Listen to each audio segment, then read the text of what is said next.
বাংলাদেশ ইসলামী ছাত্র শিবির ঢাকা মহানগর শাখার উদ্যোগে আয়োজিত ছাত্রলীগের সন্ত্রাসী বাহিনী কর্তৃক সাধারণ শিক্ষার্থীদের উপর বর্বরচিত হামলার প্রতিবাদে বিক্ষোভ মিছিল এবং সমাবেশের সংগ্রামী ছাত্র জনতা, প্রিয় দেশবাসী, সাংবাদিক বন্ধুগণ, আসসালামু আলাইকুম ওয়া রাহমাতুল্লাহ।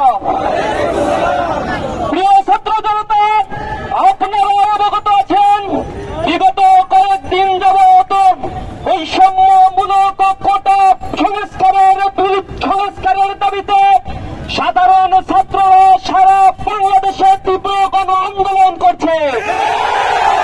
তাদের এই ন্যায্য আন্দোলনে সর্বনৈতিকভাবে গতকাল সন্ত্রাসী ছাত্রলীগ বাহিনী কর্তৃক বর্বরচিত হামলা করা হচ্ছে।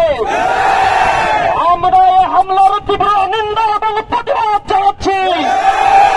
ছাত্রলীগকে প্রতিহত করার জন্য ঘোষণা দিচ্ছি। বাংলাদেশের সবচেয়ে বড় সন্ত্রাসী সংগঠন হল ছাত্রলীগ। মানবতা বিরোধী সকল কর্মকাণ্ডের সাথে এই ছাত্র সংগঠন এখন যুক্ত হয়ে গেছে। চাঁদাবাজ, ধর্ষণ, ছিনতাই, গুম, হত্যা, মাদকের অভয়ারণ্য, মানুষের সম্পদ লুণ্ঠন থেকে শুরু করে এমন কোন খারাপ কাজ নাই যা ছাত্রলীগ করছে না।